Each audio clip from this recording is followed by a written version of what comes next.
You're listening to a CNA podcast.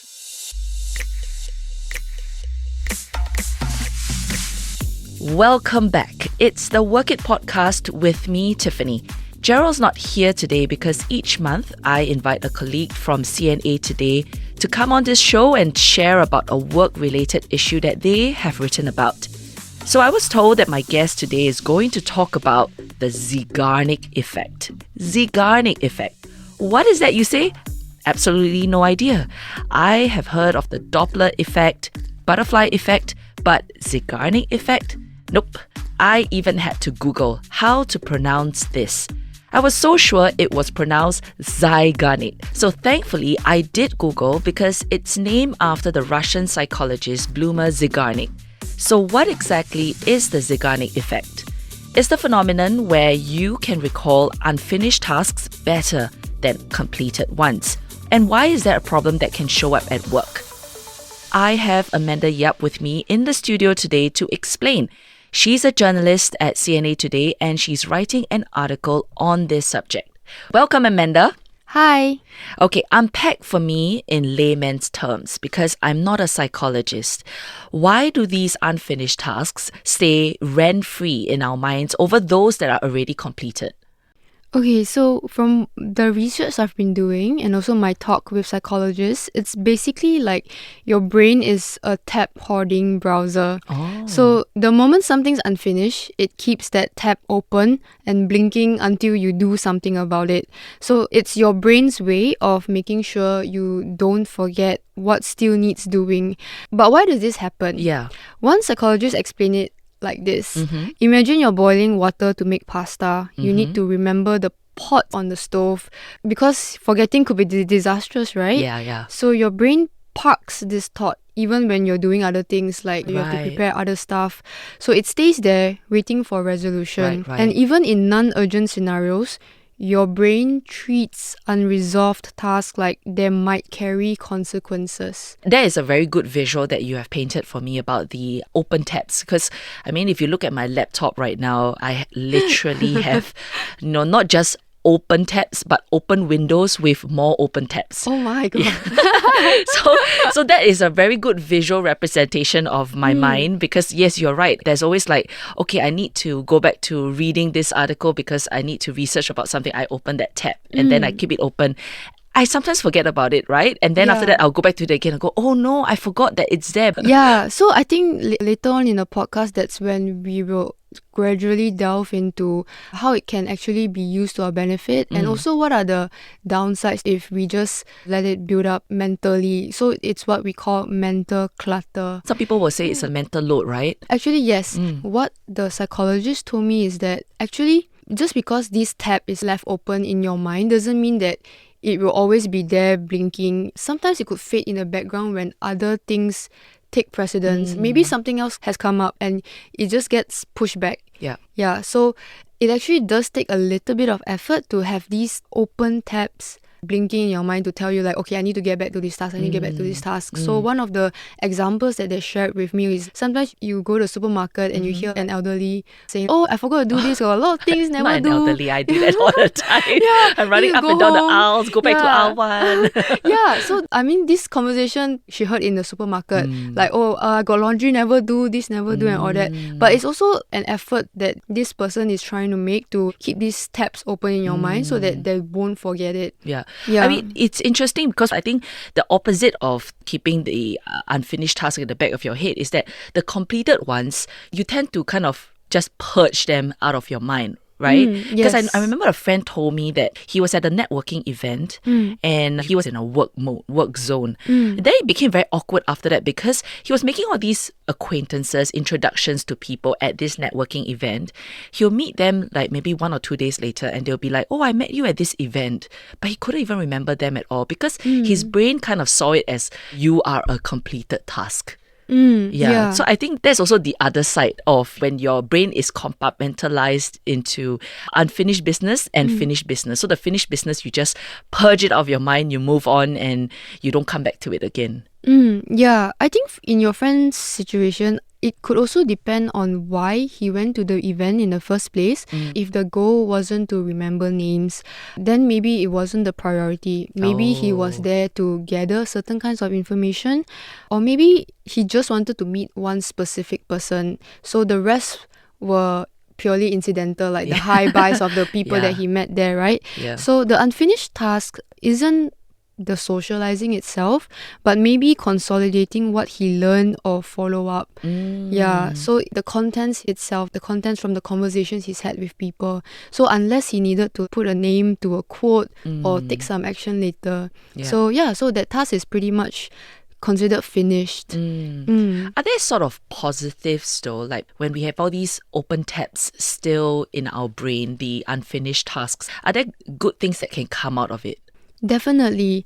In small doses, it's actually a superpower. Okay, but how small though? I mean, are we talking about like 1 or 2 or like 20? 20 might be small to some people, right? Yeah, so actually this effect is like this mental nagging that helps us to keep track of what we still need to do.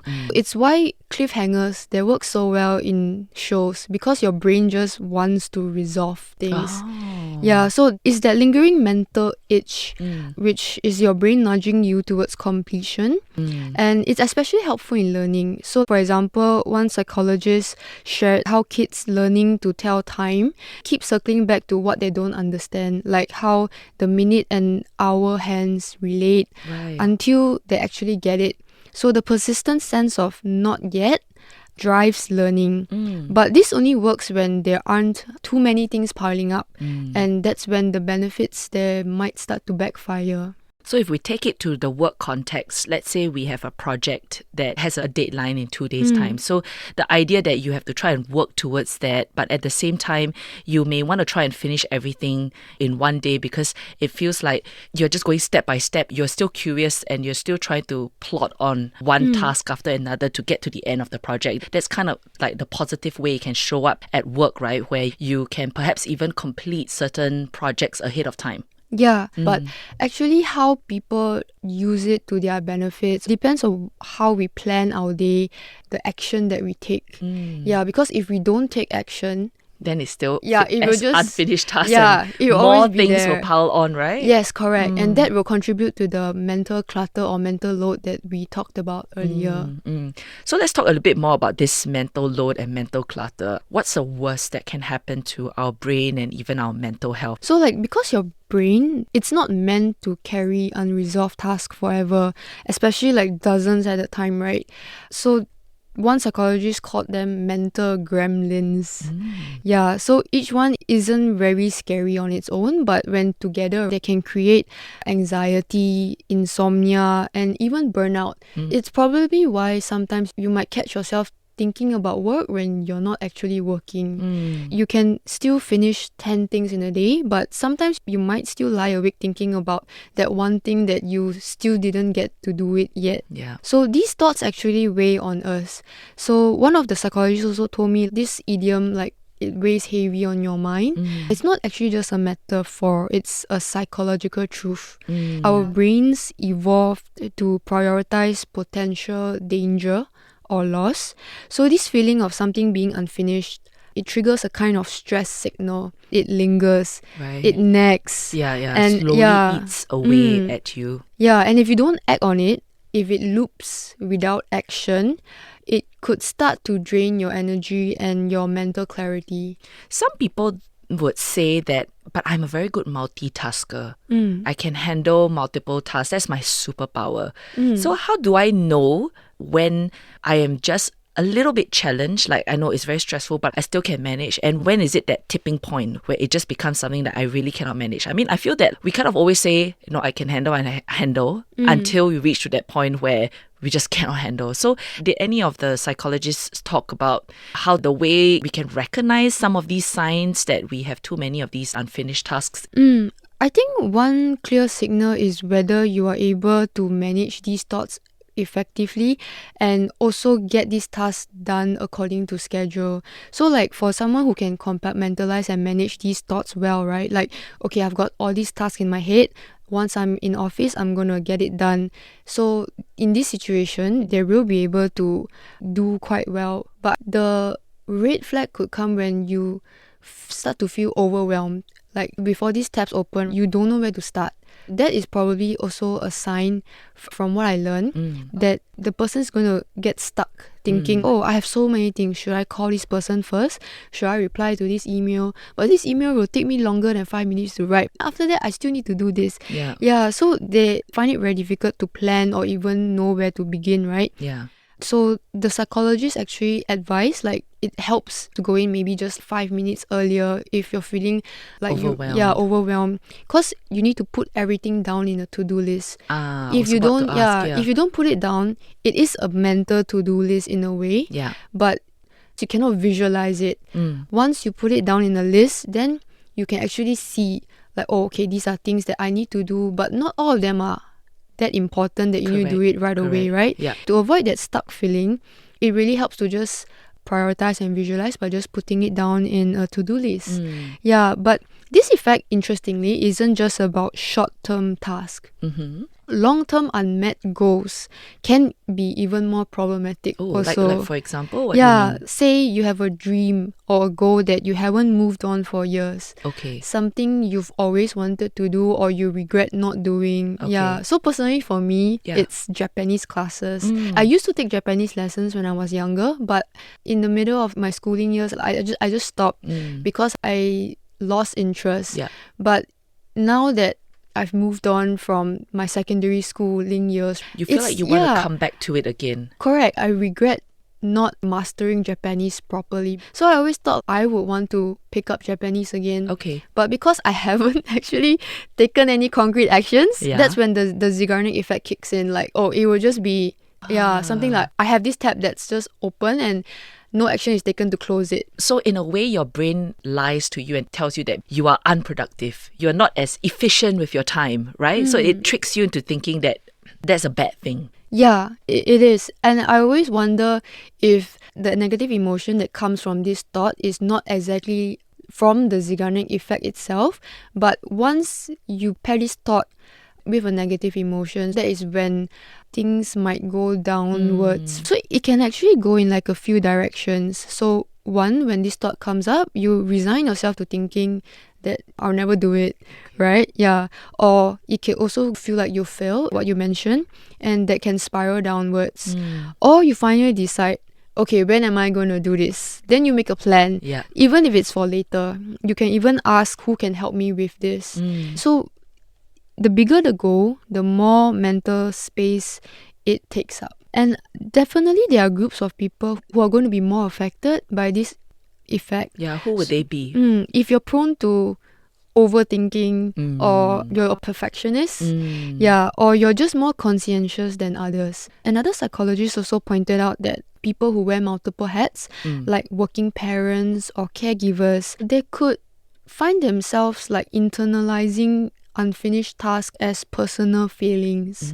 So you either start to feel like a failure, you give up entirely, or hopefully you make a plan and you move forward from there. So we talked about writing lists. To me, I think that has been very helpful for me because I almost dump my thoughts out of my head. So I have ideas list, I have a task list. But basically the idea is I just want my brain to be as free as possible. Yeah. Besides lists, are there sort of other ways that we can use to cope with the Zeigarnik Effect? Yeah, one expert broke it down like this. Once you have your list, you decide what you want to do with each item. So you either throw it out if it's no longer relevant, because when you realize after listing it out, not everything actually needs to be done straight away. It's just when it's all in your mind, right? Yeah, you just feel, oh no, there's just so many things, right? Yeah. No, good point. Because like I always thought that if it's on the list, it needs to be done. Yeah. But it doesn't have to be, because it can be something that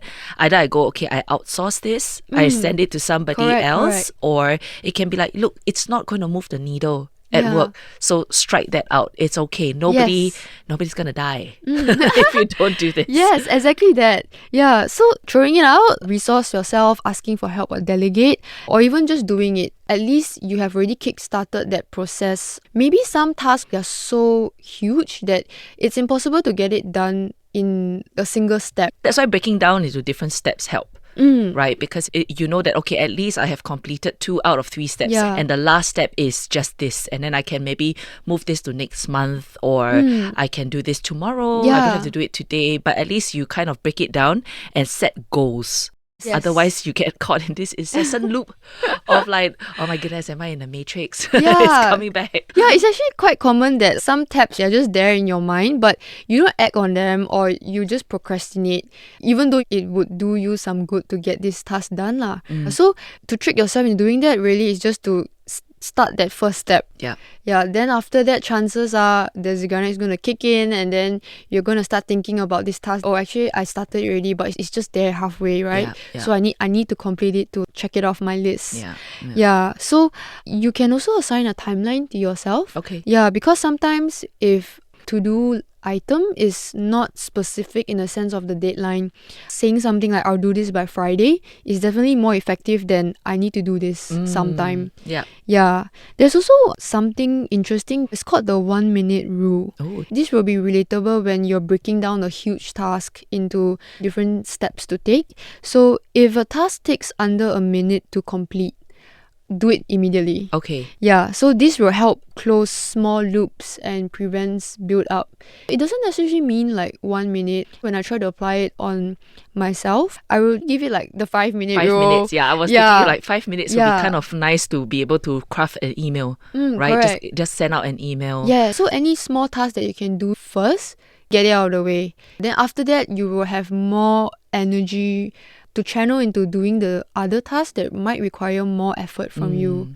Okay. Well, I think these are all really, really very helpful, and I've learned so much today. In fact, I am going to look at my tabs right now, see which one I can close. Yeah. But my question to you before we end this podcast is, so when are you going to sign up for your Japanese lesson? I mean, let's set goals right now, right? We don't have to say immediately. I'm helping you right now, Amanda. Do you have a plan? Otherwise, it will be an unfinished task at the back of your head. Yeah, it's true. Oh my God. Is it going to happen this year? Okay, I don't know whether it's going to happen this year, because I always tell myself I'll do it when I have time, or like... You will never have time. And you I just realized got to, since you've already said it on podcast, oh no. we're going to have to help you here. Yeah, so they say set a timeline, right? I feel like maybe within the next 5 years. Okay, we can work with that. We can within work the with next that. 5 years is a comfortable timeline for now. Yeah. And I can commit to that. I mean, we're not going to push you too hard. I think 5 years is also a timeline. It's also a good step. Do let me know if you actually sign up within these 5 years. I will celebrate with you. Oh my God, yes. Okay, Amanda's story will be out this week. So if this topic interests you, there'll be more to get into. I hope this podcast will help you with some coping strategies if you have often found yourself struggling with keeping multiple tabs in your brain. A big thanks to the podcast team, Crispina Robert, Janani Johari, Joanne Chan, Saya Win, Alison Jenner, and Shaza Dalilia. This is Tiffany, and I'll speak with you next week. Bye for now.